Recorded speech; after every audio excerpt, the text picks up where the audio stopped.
Dans le livre de Job, vous aurez cette phrase extraordinaire. Je donnerai souvent la référence, je vais vous dire pourquoi. C'est pas pour faire savant, d'abord elle est écrite sous les yeux, je n'ai pas de mérite, mais c'est parce que vous devez, quand à la radio je donne des références, c'est pas pour faire savant, j'ai qu'à les avoir sous les yeux, tout pareil. Mais c'est pour que vous puissiez vérifier et retravailler librement, et vous avez bien le droit de penser autrement que moi. Donc je donne toujours mes sources. Ça c'est 16-20. Il me semble que c'est la particularité des croyants. Voilà ce que dit Job en 16-20. Mes amis se moquent de moi, mais c'est vers Dieu que pleurent mes yeux. Je crois que c'est ça, le croyant. C'est vers Dieu qu'on pleure. Donc ça, c'était le premier point.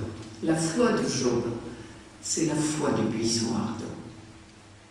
C'est aussi la foi d'un homme de l'alliance conclue au Sinaï entre Dieu et Moïse, justement, celui-là qui aura accepté d'être envoyé.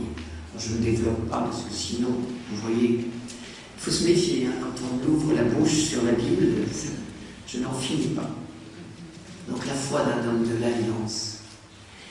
Aussi, autre conviction, c'est que Dieu est juste.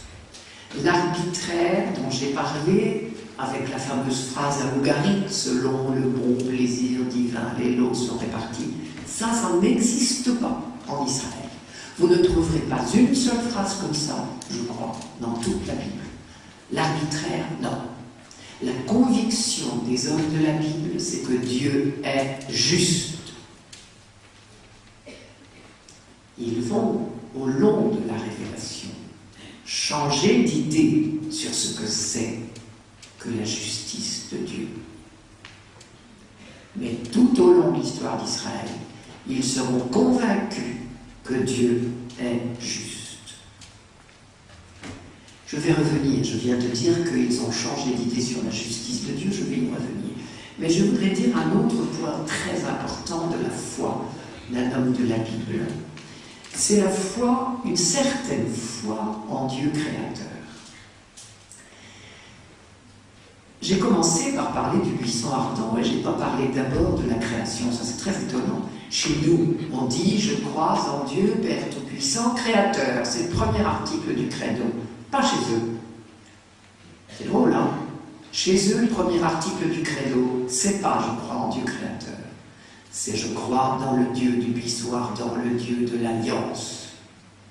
Et c'est seulement à partir de l'expérience de l'Exode et du Sinaï et du buisson ardent et de l'alliance qu'ils ont médité a posteriori sur la création.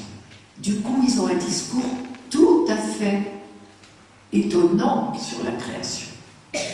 Un discours tout à fait particulier. On y reviendra en fin de journée.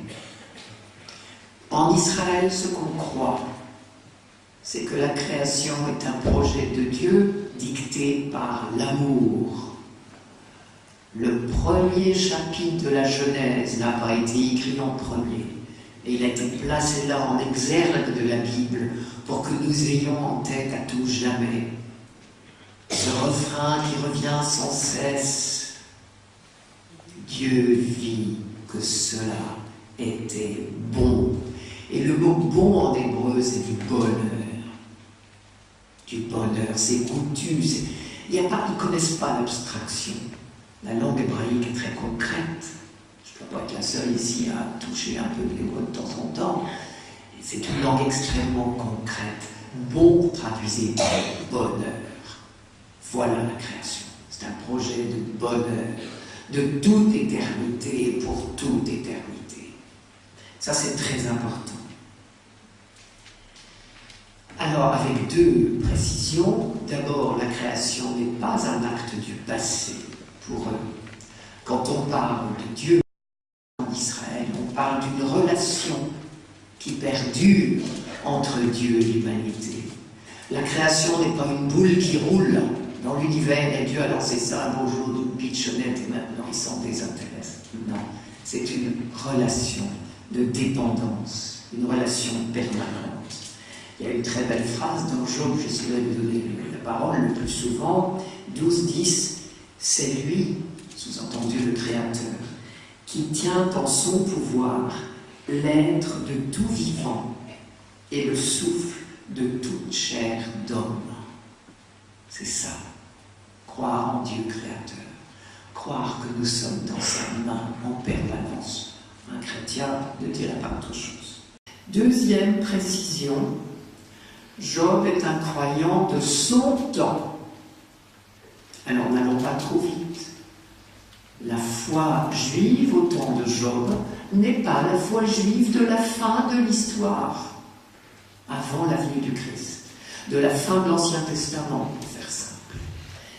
Je vous ai dit d'un instant que j'allais revenir sur cette idée d'une évolution de la foi d'Israël sur la justice. Je m'attarde un petit peu là-dessus. La foi d'Israël a évolué au cours de l'histoire. Pourquoi ? Parce que la révélation a soufflé, tout simplement.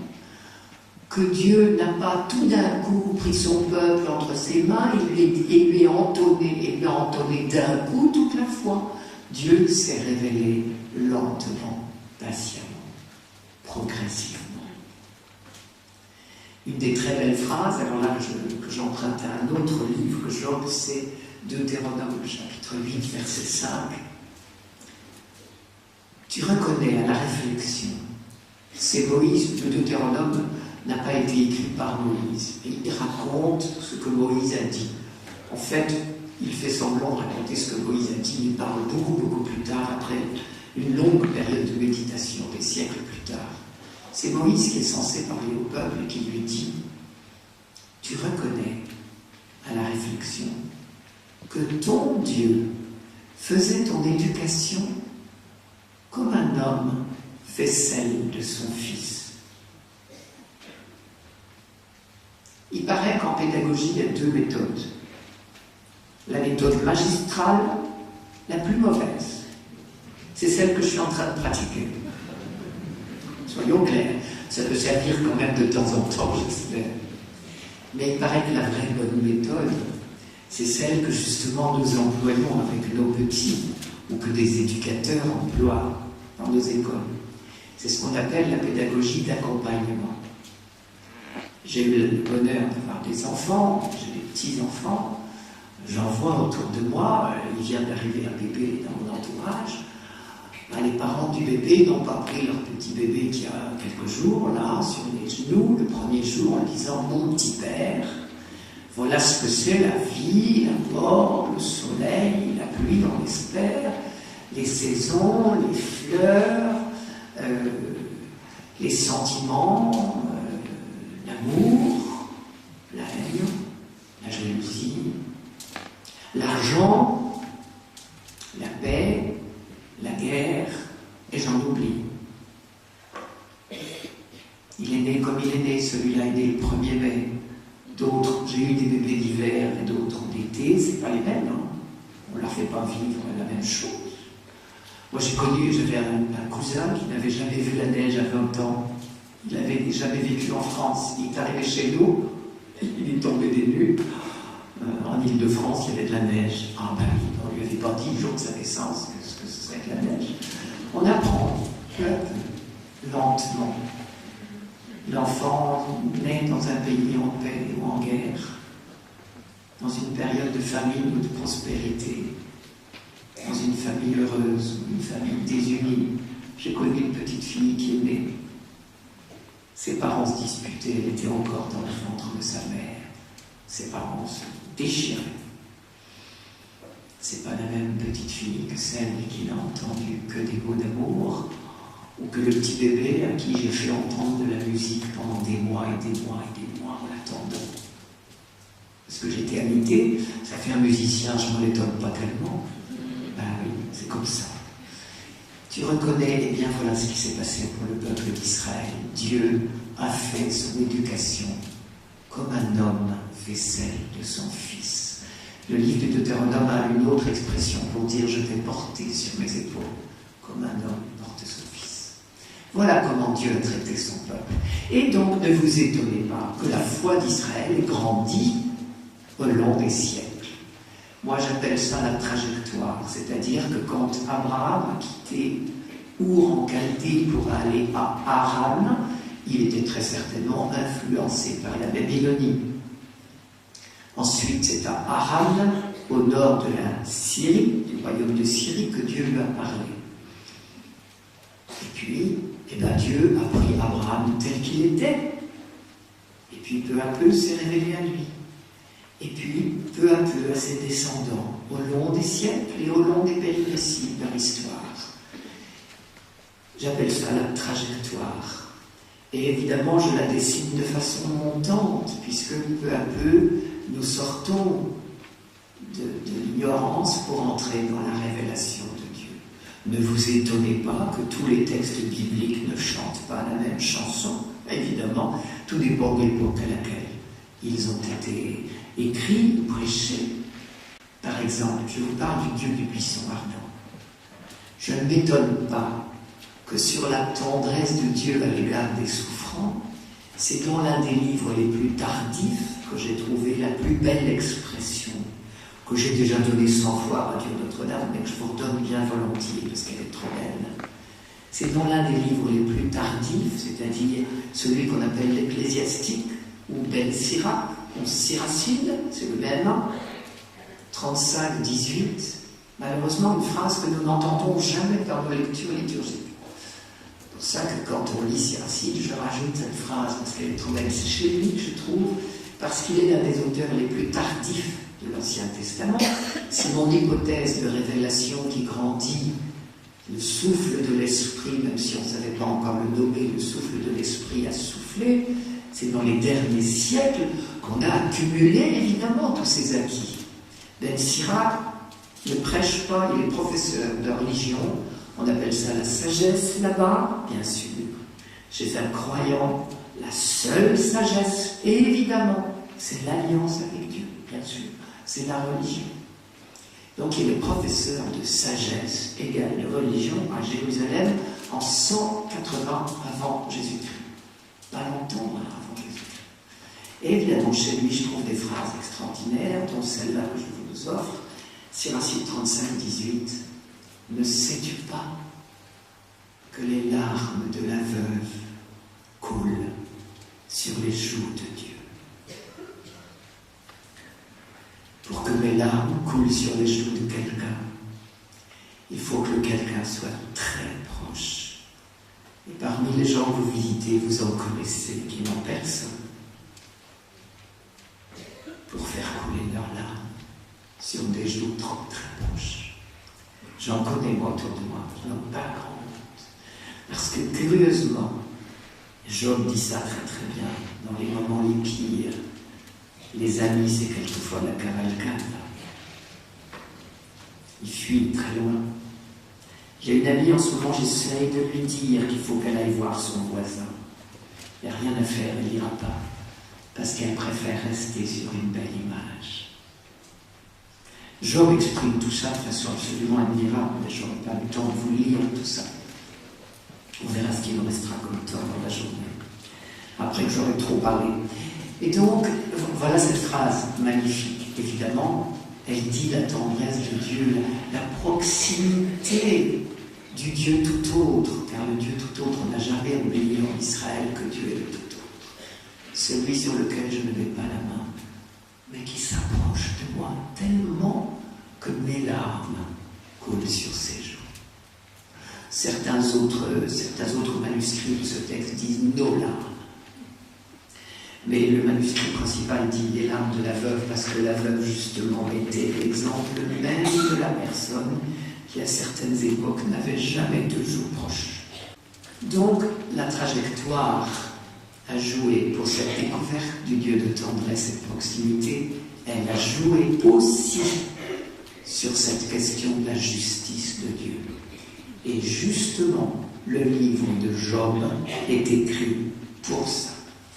Je disais tout à l'heure, la foi n'est pas un baume, c'est pas une pommade sur nos douleurs. Le croyant, affronté à l'épreuve, n'est pas délivré de l'épreuve comme ça, et pas de baguette magique. Et deux, quelquefois, il est éprouvé dans sa foi même. Est-ce que je ne me suis pas trompé? Ce Dieu que je croyais si proche, et qui est tellement silencieux certains jours, et ce Dieu que je croyais si proche des croyants, c'est pas possible qu'il laisse faire tout ça. Et là, je vous livre 2 cris. Oui, la phrase de Vigny de tout à l'heure y est, celle que je vais vous dire tout de suite y est aussi, donc écoutez-la. Je l'ai lue dans un livre il y a très très très longtemps, mais elle est restée dans ma mémoire. J'ai vérifié la provenance. C'était dans le livre d'André Frossard, il n'y a pas 30 ans, si c'est pas 40, qui s'appelait « Dieu existe, je l'ai rencontré ». Je n'ai retenu qu'une phrase de ce livre. J'ai mis en exergue du mien, parce qu'il me semble que c'est tellement... Moi, je n'ai pas le droit de parler, je n'ai pas été très éprouvé, j'ai rien à dire. Mais d'autres le sont tellement cruellement. Frossard a perdu, coup sur coup, 2 fils. Il écrit cette phrase. 2 fois, j'ai pris le chemin du cimetière de province, cherchant dans l'horreur le souvenir de la miséricorde. Incapable de révolte, exclu des refuges du doute, de qui douterais-je, sinon de moi-même? J'ai vécu avec ce fer dans la poitrine et sachant que Dieu est amour. C'est pour ça que je parle de croyants écartelés. Cette conviction que Dieu est amour ne l'a pas quitté. Mais ce poignard dans la poitrine, et j'en connais des gens qui en ce moment vivent avec des poignards dans la poitrine. Et il y a 2 ans, j'avais un groupe sur Jean. Il y avait un monsieur, on m'avait prévenu en début d'année, un papa. 2 de ses fils s'étaient suicidés. Il a commencé, c'était toute une année de travail sur le livre de Job, il a commencé dans une révolte effroyable. Heureusement, si j'ose dire, le livre de Job est fait pour calmer, pour déculpabiliser, pas calmer, déculpabiliser de révolte et leur permettre de se dire « Heureusement, merci ». Autre phrase sur ce sujet, j'ai eu la chance, j'ai vu une fois dans ma vie l'abbé Pierre. J'étais à une émission de télé sur un plateau, rassurez-vous, on ne m'a pas donné la parole, ça n'intéressait personne. Mais moi, je n'ai pas perdu mon temps. C'était à l'occasion de l'anniversaire du tsunami, il y a quelques années, de l'effroyable tsunami en Indonésie. KTO avait organisé un plateau, toute une... de midi à minuit, de 2 heures en 2 heures, des groupes se succédaient. Je faisais partie donc d'une série de gens, on appelle ça un plateau intime. Sur ce plateau, il y avait l'abbé Pierre et quelqu'un avait cru bon d'inviter une bibliste, mais rassurez-vous, ça n'intéressait personne. Mais l'abbé Pierre m'a impressionné. C'était à l'époque un vieillard, tout à fait recroquevillé dans son fauteuil roulant. On lui avait mis un micro entre les mains, mais il avait l'air complètement loin, tout recroquevillé, tout blanc. Puis à un moment, on lui a donné la parole. Et à ce moment-là, un geyser est sorti. Un geyser. Ah, une violence que je ne peux pas rendre. On ne peut pas accuser l'abbé Pierre d'être resté insensible à la souffrance des autres. C'était poignant, et c'est pour ça que je vous livre son témoignage, c'était le croyant écartelé. Il a hurlé « Je suis en révolte !» Et il a brodé sur le thème « Depuis des milliards d'années, des milliards d'hommes souffrent, mais quand est-ce que ça va s'arrêter? Ça ne suffit pas. Je suis en révolte. Mais j'aime Dieu. Et mon amour est plus grand que ma révolte. » Je crois que c'est ça le croyant. Il a osé dire sa révolte, mais il aime Dieu. Et il continuera à pleurer vers Dieu, comme disait Job, cette phrase que je vous ai citée tout à l'heure. C'est vers Dieu que pleurent mes yeux. Mais l'abbé Pierre, qui est un grand croyant, a pu être en révolte. Mais c'est peut-être dans cette révolte, doublée de son amour pour Dieu, vous le mettrez dans l'ordre que vous voudrez, qu'il a puisé la force de faire tout ce qu'il a fait, et que d'autres continuent après lui parce qu'ils l'ont vu faire. Donc la révolte, c'est peut-être pas si mal après tout. Ça donne des ailes à certains. Donc Israël croyant se trouve affronté comme tout le monde aux trois fameuses questions. D'où vient la souffrance? Qui la commande? Pourquoi? Y a-t-il une explication? Une raison? Et pour quoi? Y a-t-il un objectif?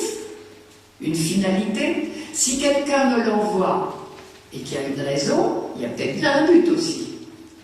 C'est un peu les poupées russes, mes questions.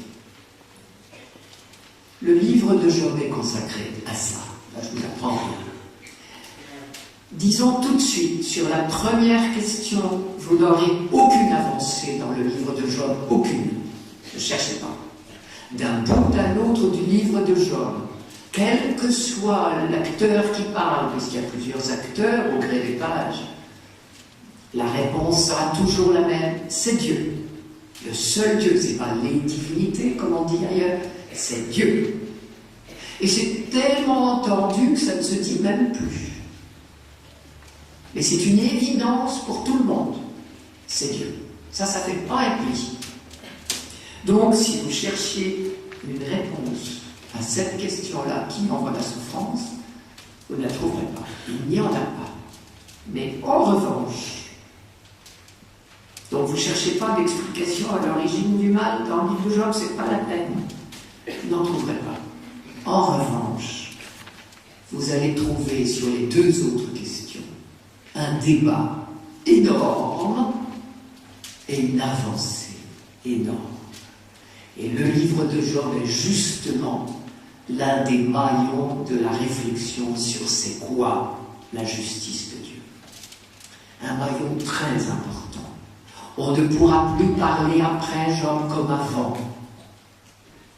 On ne pourra plus. Même si ça peut nous arriver. J'ai dit que c'était un énorme débat. Je dis encore quelques mots, je m'arrête à 15 premiers jurés. C'est un énorme débat qui a justement l'avantage de dire le débat qui est dans nos têtes et dans nos cœurs à ce sujet. Pourquoi? Et en vue de quoi? À quoi ça sert? Mon Dieu, certaines souffrances. Ça veut dire, il va y avoir, je vous ai dit, un long chemin, mais un long débat. Et du coup, ça vous explique que ce livre est très contrasté. Selon les pages, vous n'entendez pas du tout le même son de cloche. Parce que c'est un débat. Et qu'alors tout va se dire et se débattre jusqu'à ce que, enfin, Job puisse tirer une leçon de tout ça. Même des leçons. Et donc, on a un livre extrêmement contrasté, parce que le sujet est très difficile. Si on se mettait par petits groupes de 6 pour discuter à quoi ça sert, et pourquoi, et d'où ça vient, je dis c'est réglé, mais quelle est la raison, hein, on n'a pas fini de discuter.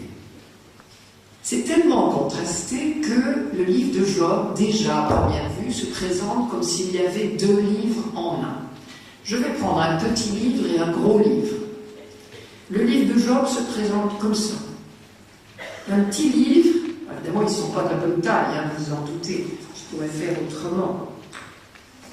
Voilà, un petit livre en sert un gros livre. Un petit livre avec des pages au début, des pages à la fin, et au milieu un gros livre. Tout à l'heure, dans ce que nous avons entendu les pages du début du petit livre. Et un tout petit peu la suite, à peine.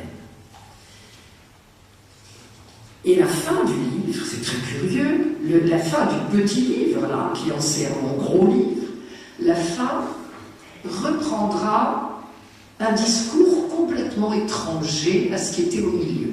Donc sur le plan du discours, vous avez vraiment 2 livres en un, et sur le plan de la forme, 2 livres en un. Le début est en prose, la fin est en prose, et le centre est en vers. Et clairement, ce n'est pas de la même facture. Je ne suis pas prof de littérature, mais là, même à moi, ça n'échappe pas.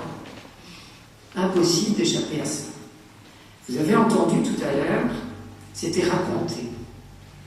C'est une bonne idée de le raconter parce que, effectivement, on pense que la première partie et la dernière partie sont un conte et que le centre est tout autre chose.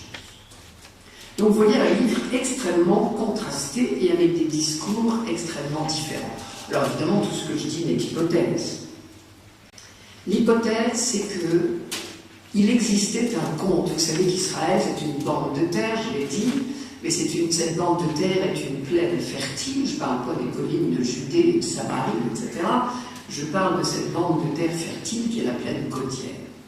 Cette bande de terre est un lieu de passage rêvé pour toutes les caravanes et aussi pour toutes les armées. C'est donc un lieu de passage. Et vous savez que les caravaniers s'arrêtent tous les 30 km. À l'époque, on a retrouvé des caravansérails tous les 30 km parce que les animaux font des étapes de 30 km. Et les caravaniers parlent. Et ils importent leurs idées, leurs textes, leurs récits. On a dans l'Évangile des traces de textes importés d'ailleurs, même dans l'Évangile. On pense qu'il existait un conte du genre « Il était une fois ». Je fais très vite. Il était une fois un monsieur Job qui était parfait de chez parfait. Job, c'est pas un nom juif du tout. Tous les noms qu'on va trouver dans le livre de Job sont des noms étrangers, arabes, on va dire, d'Arabie pour faire large. Il était une fois un monsieur pour qui tout allait très très très très très bien. Et puis un beau jour, tout s'est mis à mal tourner. Comment il a fait le monsieur? Vous avez entendu ça là tout à l'heure, je l'ai un peu dit. Il lui est arrivé tous ses malheurs par rafale, et il a eu 2 réponses extraordinaires. Le Seigneur a ôté, le Seigneur a repris, que son saint nom soit béni. Ça c'est 1,21. Et puis une autre phrase, 2,10, à sa femme qui lui dit, dis donc, un bon Dieu qui t'envoie des malheurs, on en change. Et Job, bon, tu parles comme une folle, nous acceptons les bonheurs comme un don de Dieu. Pourquoi les malheurs ne les accepterions-nous pas aussi? Et le conte continue. En tout ceci, Job ne pécha point par ses lèvres. Et alors, qu'est-ce qui se passe? C'est la fin du conte. Eh bien, puisque les bons sont toujours récompensés, à la fin, je ne sais pas, il y avait eu un bug des ordinateurs, là, puisqu'il était si bien. Tout aurait dû toujours bien aller, seulement il n'y aurait pas eu le livre de Job. Et donc, ce conte est fait pour vous dire comment il faut vous conduire quand ça va mal. Et bien, quand ça va mal, vous dites, le Seigneur a donné, le Seigneur a repris, que son saint nom soit béni, et tout s'arrange. Et voilà. C'était la théorie qui circulait, même en Israël. Et un beau jour, et je vais m'arrêter là, en Israël, un beau jour, on a dit, c'est trop facile, c'est trop simple. C'est pas comme ça que ça marche. C'est pas vrai. Moi, j'en connais des gens qui ont des malheurs à hurler et qui les cumulent. Et pourtant, ils n'ont pas péché non plus que moi, ni vous. Et j'en connais qui sont des fichus scélérats, quand même. J'en connais. Et pour qui tout va fort bien. Non? Alors un jour, un auteur en Israël, et on pense que c'est au moment de l'exil à Babylone, ce conte circulait probablement vers le Xe siècle. Et Israël l'a pris, comme il a pris d'autres textes, la sagesse, ça se partage. Et un beau jour, probablement au moment de l'exil à Babylone, un auteur a dit, attendez, c'est trop simple, ça c'est simpliste. Et il a introduit toute la partie centrale, ou du moins une grande majorité du texte, la partie centrale tout en vert, pour dire, c'est pas comme ça que ça marche, et on va discuter ferme. On s'arrête là, parce que j'essaye de respecter le timing, on continuera tout à l'heure.